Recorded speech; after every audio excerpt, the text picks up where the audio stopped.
1 रुपए का पुराना वाला सिक्के का नाम आता है ना, तब सबसे पहला सिक्का यही आपके सामने आएगा, निकिल वाला।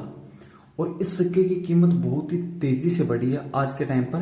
पहले इस सिक्के की कीमत बहुत कम थी, कुछ मतलब एक 5 साल मान लो, अगर आज से 5 साल पहले इस सिक्के की कीमत की बात करते थे तो ज्यादा से ज्यादा आपको 200 रुपए से लेकर 500 रुपए तक मिल सकते थे। उस टाइम पे इस सिक्के की वैल्यू नहीं थी, लेकिन आज के टाइम पर इस सिक्के की कीमत आसमान छू रही है, मतलब बहुत तेजी से बढ़ रही है इस सिक्के की कीमत। फ्यूचर में कितनी होगी ये बोलना तो बहुत ही मुश्किल है, क्योंकि ये जो सिक्के होते हैं ना, निकिल ब्रास वाले 1 रुपए के पुराने वाले सिक्के, इन सिक्कों को एक बार जारी किया गया है, बस किया गया, अब दोबारा से इन सिक्कों का जारी होना नहीं है।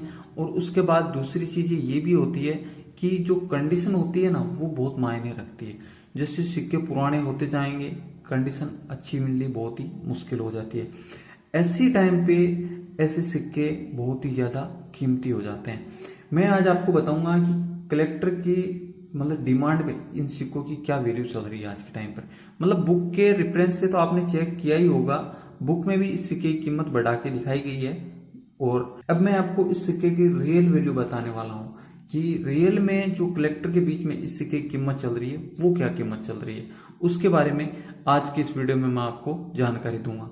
तो अगर आपके पास 1 रुपए का 1954 का ये सिक्का है, तो सबसे पहले मैं आपको बता देता हूं कि आपको इस सिक्के को संभाल के रख लेना है। अगर सेल करना चाहते हैं तो वो भी बताऊंगा कि इस सिक्के को आप कैसे बेच सकते हैं, लेकिन मैं आपको बेचने के लिए कभी भी एडवाइस नहीं करूंगा, क्योंकि जिस सिक्के की कीमत इतनी तेजी से बढ़ रही है उसको कौन बेचना पसंद करेगा। जिसको नहीं पता होगा शायद वही करेगा। सबसे पहले तो हम लोग इस सिक्के के बारे में जान लेते हैं, या फिर मैं आपको बता देता हूं कि 1954 में इस सिक्के को बनाया गया था ओनली 1 मिनट से, मुंबई की मिंट से। 1954 का मुंबई मिंट का ये सिक्का 28 mm की साइज में देखने को मिलेगा आपको। सबसे बड़ा सिक्का होता है ये, 12 ग्राम के आसपास इस सिक्के का वजन होता है, 11.7 ग्राम वजन होता है, 2.65 mm थिकनेस होता है, मोटा सिक्का होता है ये। और निकिल से बनाया गया इस सिक्के को, कॉपर निकल यूज नहीं किया गया था उस टाइम पे, निकिल से इन सिक्कों को जारी किया जाता था।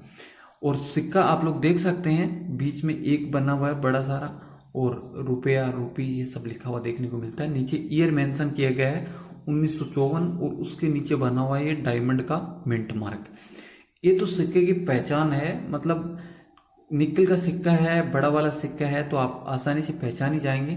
अभी तक इसमें डुप्लीकेट सिक्के नहीं मिलते हैं, क्योंकि अभी तक इतनी वैल्यू नहीं थी, लेकिन फ्यूचर में जैसे जैसे ये सिक्का रेयर होगा, हो सकता है इसमें भी डुप्लीकेट सिक्के देखने को मिल जाए।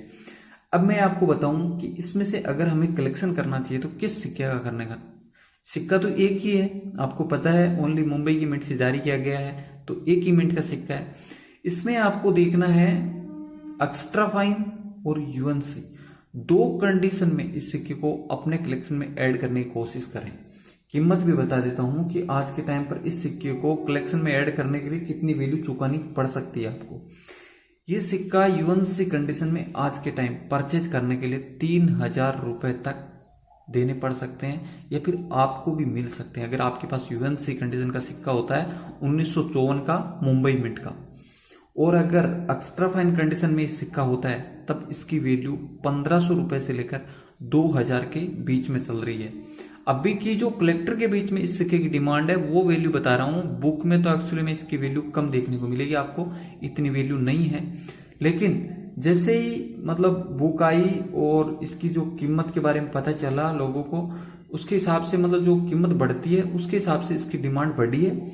और हो सकता है जो अगले साल की जो बुक रिलीज की जाएगी उसमें आपको इससे भी ज्यादा कीमत देखने को मिल जाए।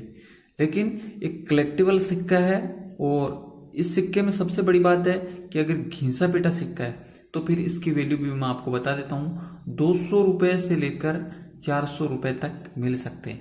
अब मुझे ये मत बोलना कि जो सिक्का 3000 का बता रहे हैं वो 200-400 का कैसे हो गया।